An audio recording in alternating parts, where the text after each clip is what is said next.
नमस्कार श्रोते हो, रेडिओ जयंतच्या आनंदी कट्ट्यावर मी अनुराधा आपणा सर्वांचं मनपूर्वक स्वागत करते. श्रोते हो, गेट टुगेदर्स याविषयी एक फार चांगली पोस्ट वाचनात आली. आजच्या आनंदी कट्ट्यावरून ती तुमच्याशी शेअर करते. गेट टुगेदर हे एक औषध आहे. पटत नाही आहे? मग ऐकाच. गेट टुगेदर म्हणजे वरचेवर आपण मित्रांच्या, आपल्या मैत्रीच्या संपर्कात राहणं. आयुष्याचा नेम नाही आहे, कधी त्याचा शेवट होईल माहीत नाही, तेव्हा इथली कुठलीच गोष्ट आपण आपल्याबरोबर नेणार नाही आहोत. मग आयुष्यात खूप काटकसर कशाला करायची? आवश्यक आहे तो खर्च केलाच पाहिजे. ज्यातून आपल्याला आनंद मिळतो त्या गोष्टी आपण केल्याच पाहिजेत. आपण गेल्यानंतर पुढे काय होणार याची अजिबात काळजी करता कामा नये. कारण आपला देह जेव्हा मातीत मिसळून जाईल तेव्हा कुणी आपलं कौतुक केलं काय किंवा टीका केली काय? आयुष्याचा आणि स्वकष्टानं मिळवलेल्या पैशाचा आनंद घेण्याची वेळ मात्र निघून गेलेली असेल हे खरं.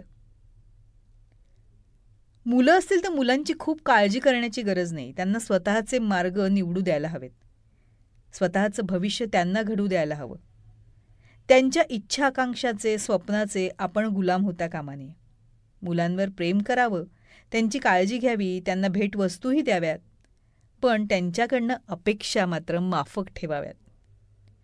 आपल्याकडे अनेक घरं असतील, पण तरीसुद्धा रात्री झोपण्यासाठी आपल्याला एकच खोली पुरेशी असते.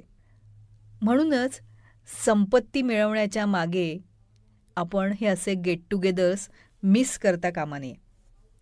आणि सगळ्यात महत्त्वाचं म्हणजे आपल्या आजूबाजूला जे जे उत्तम आहे त्याकडे आपण लक्ष द्यायला हवं आहे, त्याची जपणूक करायला हवी आहे.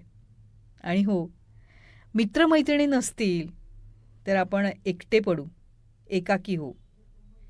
त्यांच्या संपर्कात राहण्यासाठी हे गेट टुगेदर्स हवेतच. म्हणूनच जमेल तसं, जमतील तेवढे गेट टुगेदर्स करून आपल्या मित्रमैत्रिणींच्या संपर्कात आपण राहायला हवं. कारण हे गेट टुगेदर्स म्हणजे एक टॉनिक आहे आपल्या पुढच्या वाटचालीसाठी. ती एक ऊर्जा आहे पुढचा गेट टुगेदर होईपर्यंत. ते एक फार सुंदर फिलिंग आहे जे प्रत्येकानं अनुभवायचं असतं मित्रमैत्रिणींच्या गेट टुगेदर्समधनं. तर असे आनंददायी मित्रमैत्रिणींचे गेट टुगेदर्स आपण अरेंज केले पाहिजेत आणि त्याचा आनंद घेतला पाहिजे आणि आयुष्य पुन्हा रिचार्ज करायला पाहिजे. तेव्हा श्रोते हो, हा होता आनंदी कट्ट्यावरचा आजचा सुंदर विचार. तुम्हाला तो कसा वाटला याविषयीची तुमची कमेंट बॉक्समध्ये नक्की लिहा. आणि त्याचबरोबर रेडिओ जयंतचे दर्जेदार कार्यक्रम ऐकण्यासाठी रेडिओ जयंत लाईक करा, शेअर करा आणि सबस्क्राईब करा. रेडिओ जयंतचं सबस्क्रिप्शन फ्री आहे. आणि त्याचबरोबर नोटिफिकेशनसाठी बेल आयकॉनवर क्लिक करायला सुद्धा विसरू नका.